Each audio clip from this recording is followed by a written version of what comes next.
All right, we'd like to welcome each and every individual to Voices of Integrity podcast for marriages.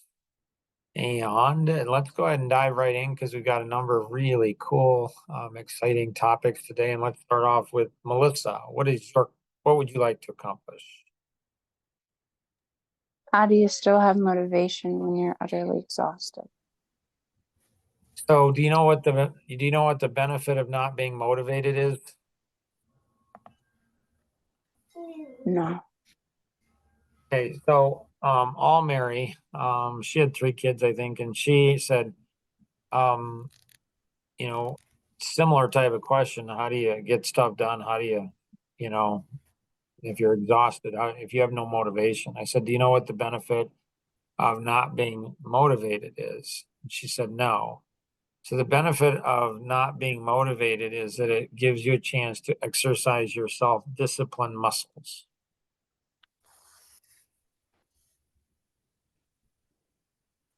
Can you explain that? If you're motivated to do something, you don't really need the self-discipline. You're motivated. Like, you don't need any self-discipline. You just are motivated. When you're motivated to do something, when you're motivated to do something, then you're motivated. You don't need self-discipline because you're motivated. Okay. So when I ask Melissa, does that help? What is Melissa going to say? Probably no. Probably no. Yeah. Yep. So then what? I'm not sure. Anybody else know?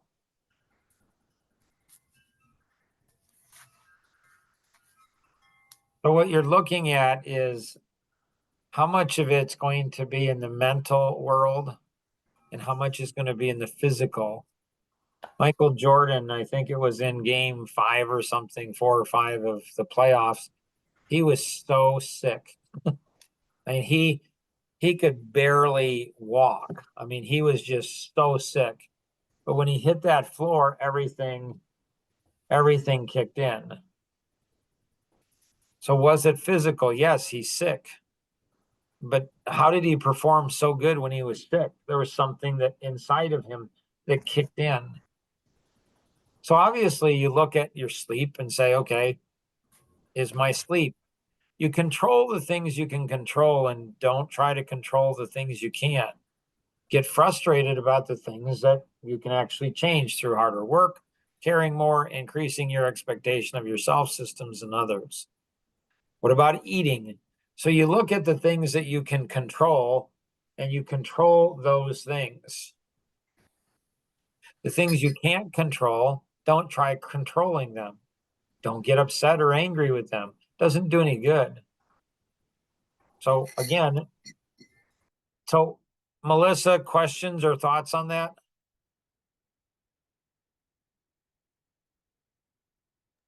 I don't think so. And so Melissa, not Melissa, of course, but somebody else in Melissa's situation, what would they immediately be thinking about me? Melissa's what, 5 months pregnant? 6 months? 7. 7 months pregnant? So she's 7 months pregnant. She has 2 little, very energetic girls. So if not Melissa, but if there was a woman who was 7 months pregnant and had 2 little girls, what would she be thinking to my advice? You don't understand because you Yeah. are not a woman. Yeah. Is she right? Some, yes. In a way she is, but maybe not in the way that she thinks she is. So if you were to take a season, a slice of my life and look at things that happen there. And so often whenever we dismiss somebody, discount them, or they don't understand, as soon as we allow our mind to say they don't understand, they cannot help us, well, you can't help me. That's true. They can't, but not for the reasons you think. It's not because they can't. It's that you won't allow them to because of how you think. Again, this is not for Melissa's benefit. She would never do that with her father. But there are some out there that will. Just like when men go ahead and talk about pressure, putting food on the table and a job and layoffs and, making ends meet and all this kind of stuff. If he says, well, you're a woman, you wouldn't understand. Well, if he thinks like that, he can't get help from her. Not because she can't help him. It's because he doesn't think she can. So the brain is very, very powerful. So control the things you can control and then push through the rest. Elaine, what would you like to accomplish? I would like to be able to help my spouse in the area of if I know that we need to hit the next stage or we need to move a little bit faster, be able to help him see that instead of feeling like I'm going back 2 steps where he's just staying at a place because he doesn't seem to be able to see a broader vision or be able to um, see the bigger picture. Sure. So each of the 4 personalities will have a tendency to be strong in eyesight in 1 or 2 out of the 4. Good job. So the driver personality will tend to naturally see the future. Why? The science behind it is they're not focused on the little details. They're not focused on how people are feeling. They're not focused on fun and energy. They're focused on the future. They have advantage to see the future where the other 3 struggle with that. The analytic will tend to focus in on the past. So what's happened in the past? Now, if we have fond memories of the past and learn from the past, we will have a better future. The amiable and expressive tend to focus, and the expressive focuses on the moment, in the moment. The amiable tends to be in the short term. So there's an advantage for that. If we have an eye towards the future with remembrance of the past, with a hope and learning, we will have a better present. If we have a better present, we will have a better future. So it's really helping to understand personalities and the giftedness of the different personalities. Often, the analytic is afraid of change or making mistakes. The analytic and the amiable, so these over here, analytic and amiable to the left, a driver and expressive to the right. The driver and the expressive will tend to make more mistakes than people see. They see, everybody else sees. So, people might think I make 100 mistakes and my wife makes very few mistakes. The amiable and the analytic will tend to make mistakes and not doing things. And so you don't get a bill for not doing something. If you do something and do it wrong, you get a bill for it. But if you just don't do it, so it's costing. So the analytic and amiable can make as many mistakes or more mistakes than the driver or expressive, but they don't learn from it. And so, I'm not saying, again, your husband, often a lot of husbands, they don't think their wives, like my dad, he was an analytic amiable. My mom was a driver. And so, so often men will go ahead and dismiss or discount women, their wives. This is not a smart thing to do. But women will do that with the husbands too, in child rearing or something that's traditionally within a woman. So having people listen to this and understand, and then approaching it with humility where maybe you see clearly, maybe not. Maybe it's best for him to take the lead. And even if he's like, the challenge I have with the amiable and the expressive is it seems like they often don't learn to me. Like the mistake will be made, but they won't see how it's their mistake. We move too quick. No, the reason because we move too slow. Sometimes it's best to go with the wife. Sometimes it's best to go with the husband. Sometimes it's best to go with a combination of both strategies. Sometimes that's the worst thing you can do. Go with the husbands or the wife if they're totally different. A compromise can actually be worse. Not all the time, but some of the time. So understanding that and then communicating in the visual, verbal, kinesthetic modality. So is one's husband's or wife, if we're not getting through, if we're not communicating what we're saying, if the person doesn't seem like they're getting it, or are they verbal? Do they like to talk things through? Or are they visual? Do they like to read things? Or do they like kinesthetic? Are they like to touching and experiencing a 3D model? I don't know what it is. Does that help it or not, Elaine? And if it doesn't, you just say not so much. Yes and no. And what's the no? I guess I need to figure out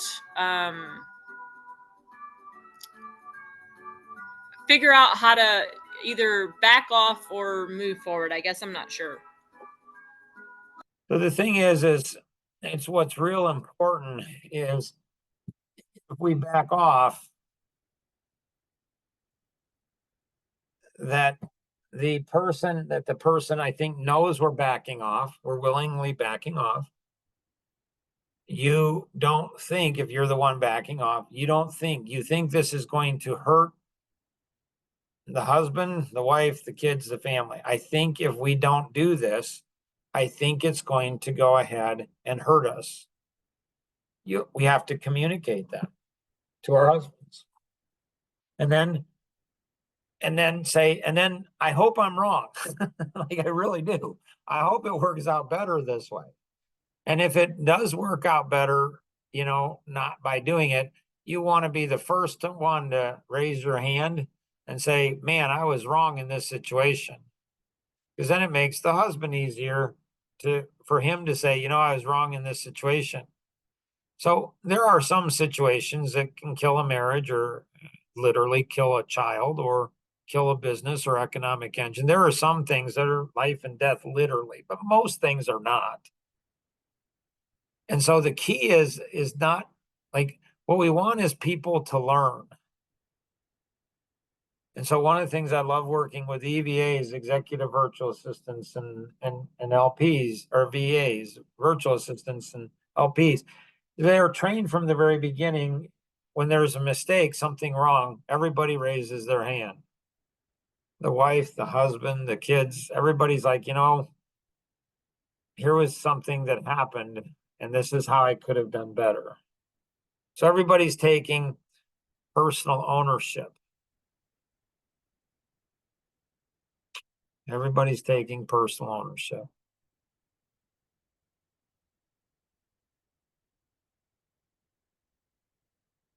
And then word pictures, like when I'm talking with women, depending on which women I'm talking to, what their interests are. So are they interested in shopping? Are they interested in cooking? Are they interested in, reading books? Like I want to know what that person's interests are. Hunting, or what do they want? What do they like? What are they connected into? Same thing with a child.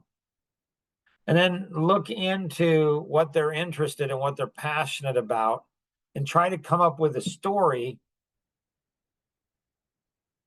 that, like a parable, something that will take and they'll be like, oh, that makes sense. You're trying to draw a picture where that person understands, what it's like. So if somebody's not being a good steward of my time, I just cleaned the car. And then all of a sudden somebody came and messed it all up as a man, let's say. Wow, how did that feel? For a woman, it might be making a good meal. And so I'm trying with my audience, the people I'm talking to, I'm trying to come up with something that they can understand, like to understand the significance of this, the importance of this. The importance isn't nearly as much if you should do the husband's way or the wife's way or a combination compromise. That's not the most important thing. Most important thing is going in together and then learning from it. Will we learn what we need to learn? Because in my experience in life, the prices continue to get more and more expensive, not just financially, emotionally, relationally, everything. If we don't learn our lessons, it becomes more and more costly. So hopefully that helped a little bit more, Elaine. Rosanna, what would you like to accomplish? What do you feel is the most common mistake that people make in relationships?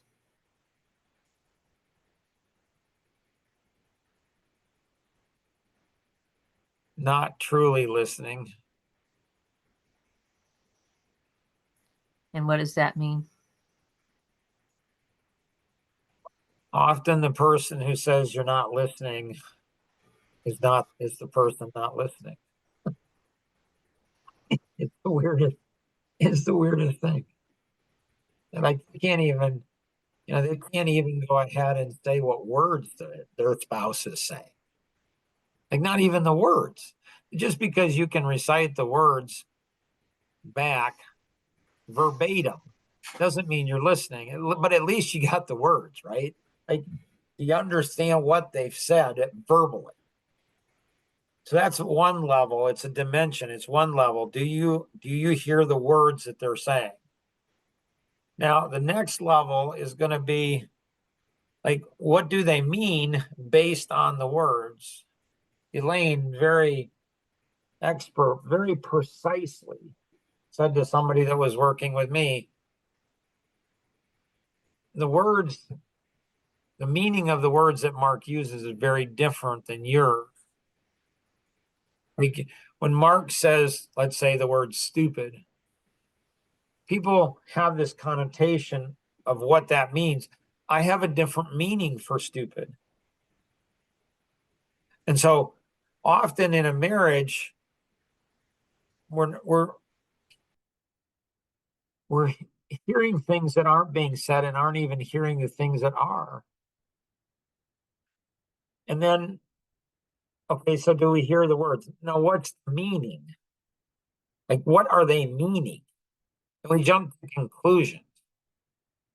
So what's the meaning of what they said? These are the words. This is the meaning. This is what they mean by the words. And we get the words wrong. We get the words wrong. We get the, we get the meaning wrong. Now, the next layer deeper is going to be what's their heart trying to say? What's their heart? Like, what's the history? What's the pattern? I mean, there's some that have been married for decades and the husband or the wife, they say something, and let's say the wife says something, and the husband thinks he hears what the wife is saying. And it's like,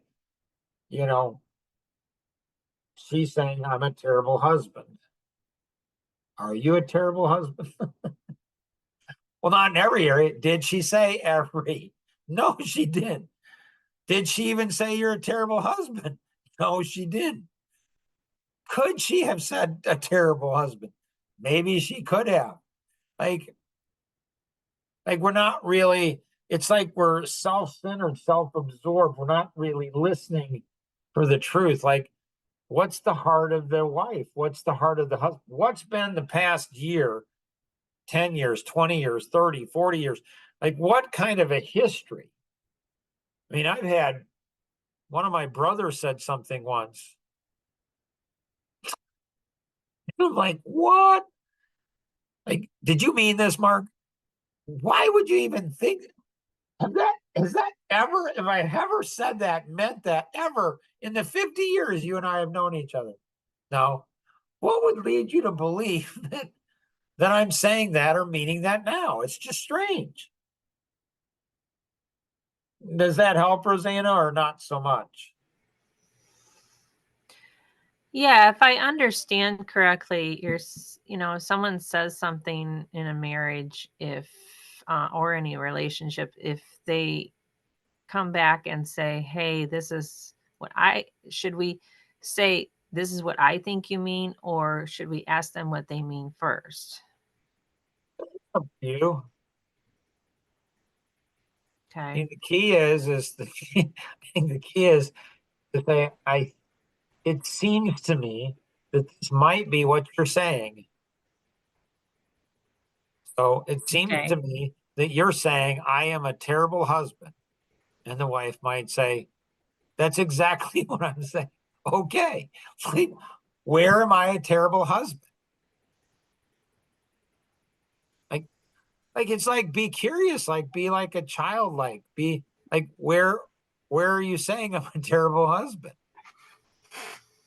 So I think it's there people lack self-awareness. Like people often don't like when I use the word stupid.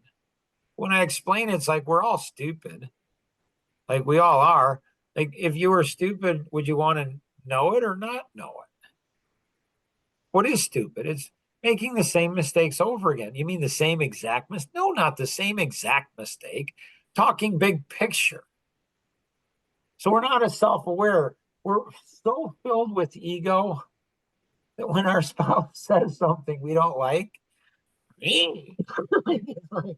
like again, it's like I've already thought many times I am a terrible husband.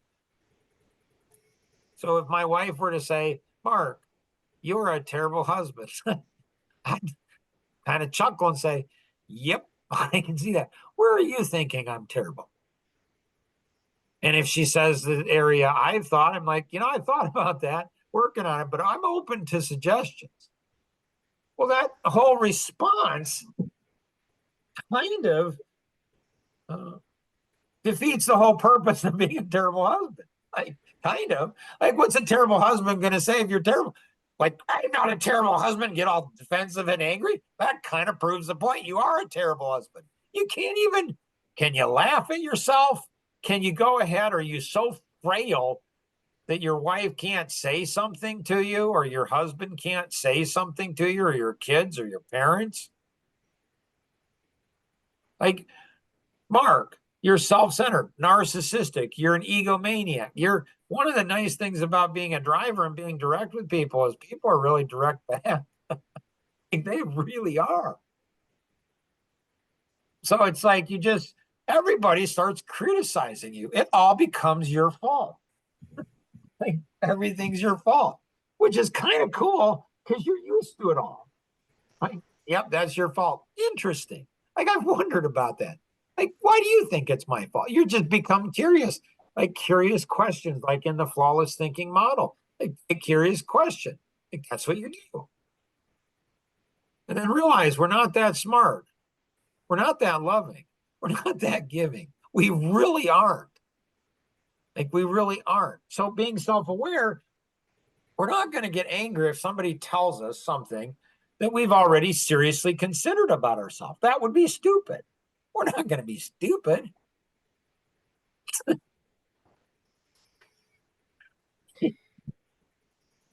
Does that help, Rosanna, or not so much? That makes sense. Other questions? Nope. All right. So if you're, like on the podcast, do you care about anybody? Like people say, I care about people, but are you passing this along to, do you think all the people around you that are married, you think they all have like marriage made in heaven? Like, why wouldn't you share this with other people? I mean, think about it. Is it because you're prideful and you don't want people to think you're working on your marriage? Is it because you're afraid they're going to judge you and say, what, you think my marriage is bad? What would cause you to believe? What would think you believe I think something like that based on your dumb response to me? So if you have any questions on anything we covered, feel free to connect with the individual invited you to participate in today's session. or you can call toll free 888-230-2300 outside the US, 630-393-9909. And always remember, we can accomplish so much more together than we ever could on our own. Have an amazing day. Bye-bye.